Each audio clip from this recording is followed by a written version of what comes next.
UP की राजनीति अभी तक जाति के इर्द गिर्द रही है, लेकिन पीएम मोदी की तरह योगी विकास को सबसे बड़ा चुनावी मुद्दा बनाना चाहते हैं। कानून व्यवस्था को लेकर सख्त योगी अब दिखाना चाहते हैं कि लॉ एंड ऑर्डर को लेकर उनकी जीरो टॉलरेंस की नीति यूपी में विकास की नई संभावनाएं खोल सकती है। कुछ लोग भारत छोड़ करके सिंगापुर और जापान की यात्रा पे निकल गए हैं। योगी आदित्यनाथ जहां उत्तर प्रदेश में निवेश लाने के मिशन पर सिंगापुर और जापान की यात्रा पर हैं, वहीं समाजवादी पार्टी अध्यक्ष अखिलेश यादव मिशन 2027 में जुटे हैं।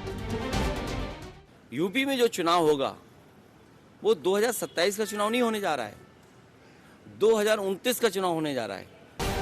2024 के लोकसभा चुनाव नतीजों से उत्साहित अखिलेश यादव 2027 के इलेक्शन को लेकर अपनी बिसात बिछाने के लिए कमर कस चुके हैं, तो योगी राज्य के लिए निवेश लाकर यूपी को नई पहचान देना चाहते हैं।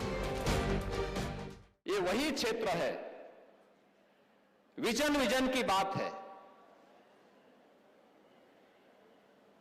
पिछली सरकारों के समय में इसी क्षेत्र में गोलियां चलती थी, अपहरण होते थे,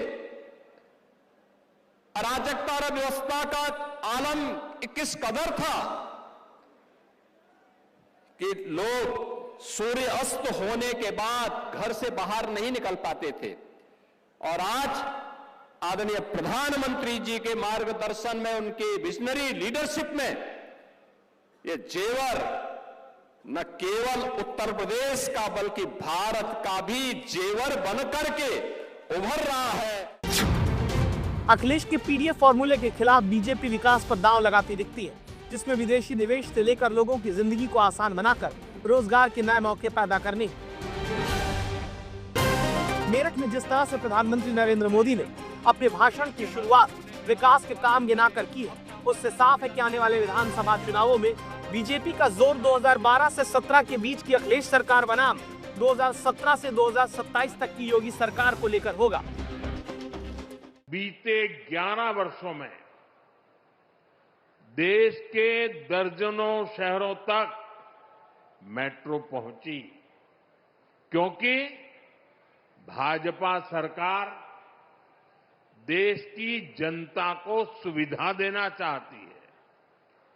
देशवासियों को हाई स्पीड, जाम और प्रदूषण से मुक्त सुविधा, ऐसे हर प्रकार की व्यवस्था देना चाहती है। इसलिए आज नमो भारत जैसी आधुनिक सेमी हाई स्पीड ट्रेन चल रही है, वंदे भारत ट्रेन चल रही है। कांग्रेस सपा की जब दिल्ली में सरकार थी तब ये सब संभव ही नहीं था। पिछले 2 चुनावों में पश्चिमी उत्तर प्रदेश में बीजेपी की सीटें घटी हैं। यहाँ के 14 जिलों में विधानसभा की 71 सीटें हैं। 2017 में पार्टी ने 51 सीटें जीती, जो 2022 में घटकर 40 सीट पर रहे। ऐसे में बीजेपी के सामने 2027 का चुनाव बड़ी चुनौती भी है। यही वजह है कि चाहे योगी हो या फिर पीएम मोदी, बीजेपी की कोशिश यूपी की पुरानी पहचान याद दिलाकर सियासी नुकसान पाटने की है। अयोध्या में जब हम श्री राम जन्मभूमि पर भगवान श्री राम के भव्य राम मंदिर के निर्माण की बात करते हैं, तो केवल राम मंदिर नहीं, ये भारत की मर्यादा का एहसास भी हर भारतवासी को कराता है। अब सवाल है कि अखिलेश के पीडीए के खिलाफ बीजेपी का विकास पर दांव कितना कारगर रहेगा। क्या दिल्ली और मेरठ की दूरी कम करने का बीजेपी को पश्चिमी उत्तर प्रदेश में फायदा होगा? मेरा बचपन यहीं से गुजरा है। जैसे महानगर और दूसरे बूम कर रहे हैं, तो मेरठ भी हर मामले में बूम करेगा। बहुत ज्यादा सहूलियत मिलेगी इस चीज से, क्योंकि ट्रेवल टाइम कम हो रहा है। हाँ, दिल्ली का लोग आ सकते हैं। अभी मतलब रास्ता भी कम हो गया, जैसा कि इधर से भी रह के अप एंड डाउन कर सकते हैं।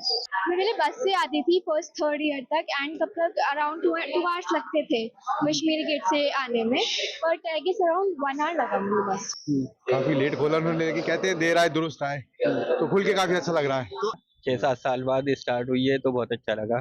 हम तो यहाँ आने में ट्रैफिक में बहुत टाइम लगता था, 5 मिनट में पहुँच गए। सोचा नहीं था कि ऐसा रहेगा, मतलब दिल्ली मेट्रो से भी एडवांस लग रही है यहाँ पर। तो मेरे बच्चों को भी बहुत फायदा हो गया, इसलिए कि वो बेचारे अप डाउन कर सकते हैं, रात को घर पर खाना खा सकते हैं, सो सकते हैं, पीजी लेने की तकलीफ नहीं उठा सकते। Delhi Meerut rapid rail corridor से गाजियाबाद, मेरठ और बागपत अब सीधे दिल्ली से जुड़ जाएंगे। इन 3 जिलों में 15 विधानसभा की सीटें हैं। सवाल है कि 2027 के चुनाव में ये इलाका क्या बीजेपी के लिए लखनऊ का रास्ता आसान करने वाली रफ्तार दे पाएगा।